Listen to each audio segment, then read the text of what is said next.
어느 가을밤 나는 친구들과 함께 인터넷에서 떠돌아다니는 무서운 이야기들을 읽으며 시간을 보내고 있었다. 공포를 즐기는 성격도 아니었고 사실 그런 이야기들이 실화라고 믿는 편도 아니었다. 하지만 그날 밤 내가 우연히 마주친 글은 지금까지도 내 기억에서 지워지지 않는다. 그 글은 어느 한 시골 마을에서 벌어진 기묘한 사건에 대한 것이었다. 글의 작성자는 어렸을 때 조부모님이 사시던 마을에서 휴가를 보내던 중 이상한 경험을 했다고 했다. 그 마을은 작은 산골 마을로 주민들이 거의 다 알 정도로 인구가 적었다. 산과 들판으로 둘러싸인 그곳은 낮에는 아름답고 평화로웠지만 해가 지면 왠지 모를 불안감이 엄습해왔다. 글쓴이가 겪은 일은 여름 방학 중에 어느 날 저녁이었다. 그날 밤 해적한 날씨에 잠이 오지 않았던 그는 혼자서 산책을 나가기로 마음먹었다. 조용한 밤 공기와 산이 정취를 만끽하며 길을 따랐다. 그런데 한참을 걷다 보니 저 멀리서 밝은 불빛이 보였다. 그 빛은 본래 알던 마을의 길이 아닌 숲속에서 새어나오는 듯했다. 호기심에 이끌려 가까이 다가가 보니 그곳에는 작은 공터가 있었고 그 중심에는 지극히 낯선 광경이 펼쳐져 있었다. 공터에는 마을 사람들이 모여 있었고 그들은 모두 하얀 옷을 입고 있었다. 그들 사이에는 커다란 나무 기둥이 하나 서 있었고 그 위에는 누군가가 묶여 있었다. 무언가 이상했다. 그 사람은 마치 희생양처럼 보였고 근처에서 희미하게 불길이 타오르고 있었다. 글쓴이는 그 광경을 보고 몸이 굳어버렸다. 마치 다리가 땅에 붙어버린 듯 움직일 수 없었다. 주민들은 입술을 움직여 무언가를 계속 중얼거렸지만 그가 듣기에는 그저 웅얼거림으로만 들렸다. 그때 기둥 위에 묶여있던 사람이 갑자기 고개를 들며 글쓴이를 바라보았다. 그는 깜짝 놀랐고 그 순간 자신의 심장이 터질 것만 같았다. 그 눈은 분명히 도움을 요청하고 있었지만 동시에 어딘가 기이한 광채가 느껴졌다. 두려움에 질린 그는 겨우 정신을 차리고 황급히 뒤돌아 도망치듯 뛰어 마을로 돌아왔다. 그 후 그는 마을 주민 어느 누구에게도 그날 밤의 일에 대해 말할 수 없었다. 그저 자신의 방으로 돌아와야 해 밤을 지새울 뿐이었다.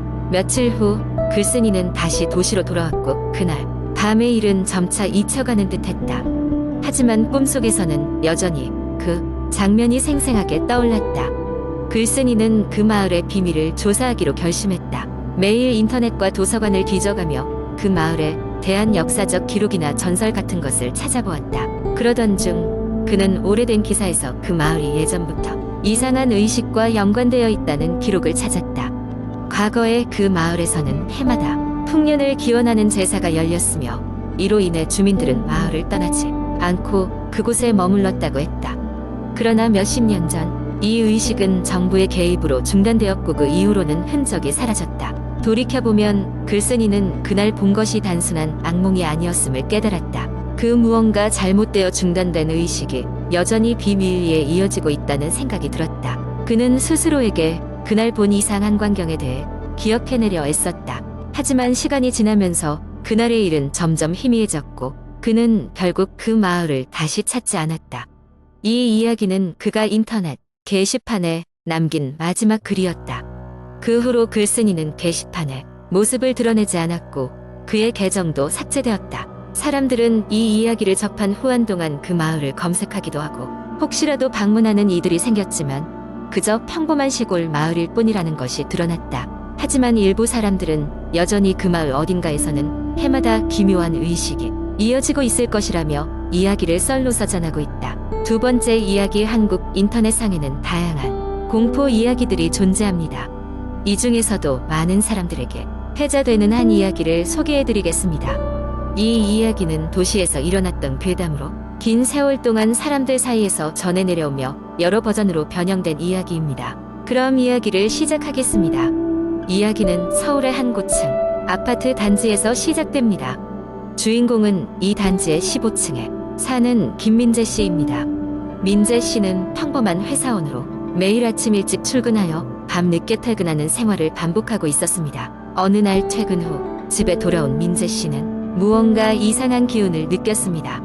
평소와는 달리 집 안이 매우 싸늘했던 것입니다. 그날 밤 그는 끔찍한 악몽에 시달렸고 잠에서 깨어났을 때는 식은땀으로 온 몸이 젖어 있었습니다. 다음 날 또다시 퇴근 후 집에 돌아온 민재 씨는 문 앞에서 뜻밖의 쪽지를 발견했습니다. 쪽지에는 나를 구하러 와줘라는 문구와 함께 낡고 바른 사진 한 장이 들어 있었습니다. 사진에는 얼굴 없는 한 아이가 놀이공원에서 놀고 있는 모습이 찍혀 있었습니다. 민재 씨는 별일 아니라고 생각하며 쪽지를 쓰레기통에 버리고는 잠자리에 들었습니다. 하지만 그날 밤 다시금 악몽에 시달리기 시작했습니다. 이번에는 낯선 장소에서 누군가에게 쫓기고 있는 꿈이었습니다. 잠에서 깬 그는 불안한 마음을 달래기 위해 주방 쪽으로 가 물을 마시려 했습니다. 그 순간 부엌 창문 쪽에서 이상한 소리가 들렸습니다. 창문을 열고 밖을 내다보았을 때 그는 아파트 단지 아래에서 어떤 아이가 가로등 불빛 아래 서 있는 것을 보았습니다. 이상하게도 아이는 어두운 남색으로 빛나는 눈을 갖고 있었습니다. 점점 불안감이 커져만 가는 가운데 그는 몇 주 동안 계속해서 비슷한 꿈을 꾸기 시작했습니다. 그리고 매일 아침 출근을 위해 문을 나설 때마다 그의 문 앞에는 새로운 쪽지가 놓여 있었습니다. 처음 쪽지와 비슷한 형태였고 사진 속에 얼굴 없는 아이도 계속 등장했습니다.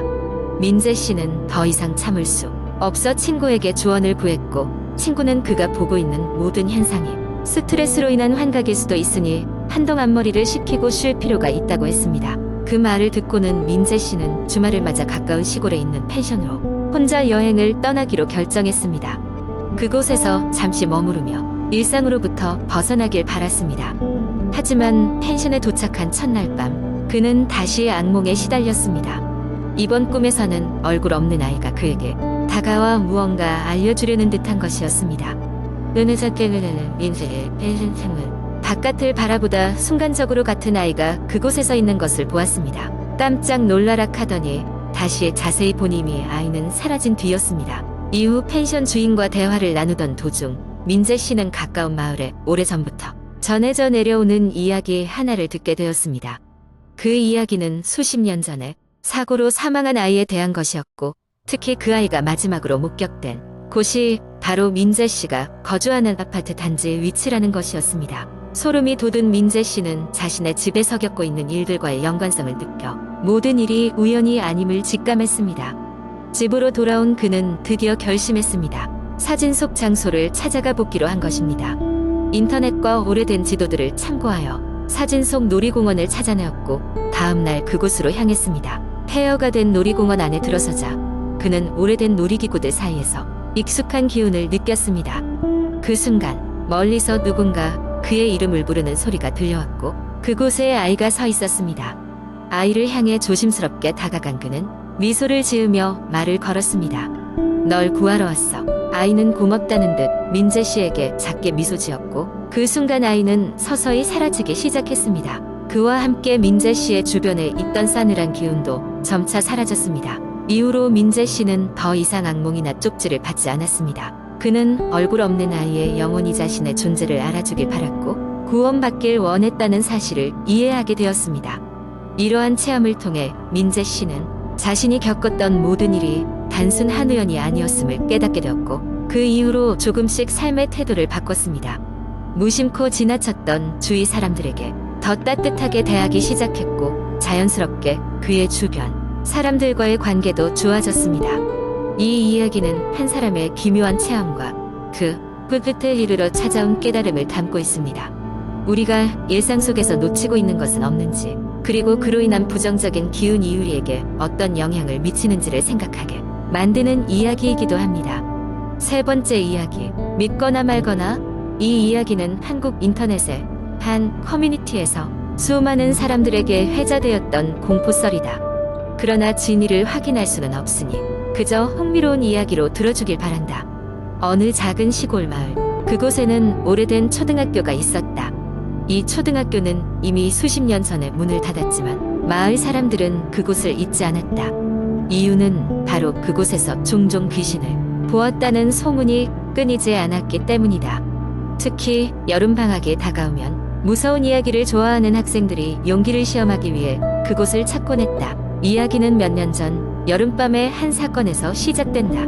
고등학생인 준수와 그의 친구들은 그 학교에서 하룻밤을 보내기로 결심했다. 준수는 항상 모험심이 강한 아이였고 친구들 사이에서도 겁이 없는 걸로 유명했다. 그들은 밤 10시가 되자 슬금슬금 학교로 향했다.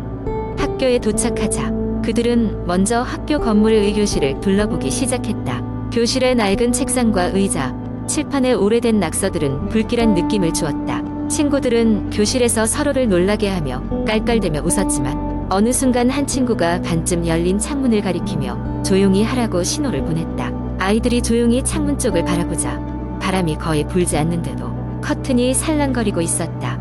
신기하게도 커튼 너머로 하얀 옷을 입은 여인의 형상이 어렴풋이 보이는 것 같았다. 그들은 두려움에 휩싸였지만 용기를 내어 창문 쪽으로 다가갔다. 그러나 가까이 갈수록 형상은 점점 사라져갔다. 이들은 겁이 나면서도 흥미를 느껴 다른 교실도 탐험했다. 그리고 드디어 가장 기묘한 장소라고 알려진 음악실에 도달했다. 음악실은 유달리 차가운 공기가 맴돌고 있었고 피아노 커버가 벗겨진 채로 놓여 있었다. 준수는 혹시나 하는 마음에 피아노 건반을 눌러보기로 했다. 그런데 피아노를 치자 영롱하고 슬픈 멜로디가 울려 퍼졌다. 문제는 준수 자신도 어디서 이런 멜로디를 알았는지 모르겠다는 점이었다. 그 멜로디에는 마치 사연이 숨겨져 있는 것처럼 들렸다. 준수는 이내 도망쳐 나가려 했지만 피아노 뒤에서 누군가의 웅얼거림이 들리기 시작했다. 그 주변을 둘러보던 친구 중 한 명이 조심스럽게 피아노 뒤를 살펴보았다. 그 순간 그는 그만 비명을 지르며 뒤로 나자빠졌다. 그가 보았던 것은 피아노 뒤에 웅크리고 앉아있던 하얀 원피스를 입은 소녀였다. 그녀는 울먹이는 얼굴로 그들을 바라보고 있었다. 홍비백산한 친구들은 그제야 도망치기 시작했다. 학교 밖으로 탈출한 그들은 자정을 넘은 시각에 마을로 돌아왔다. 모두가 침묵 속에 있었다. 그 고요 속에서 준수는 문득 자신이 피아노에서 연주했던 멜로디를 떠올려 보았다.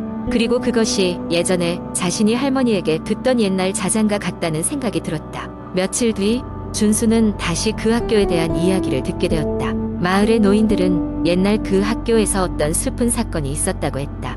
자세한 내용은 알려주지 않았지만 어떤 어린 소녀가 사고로 목숨을 잃었다고 전해진다.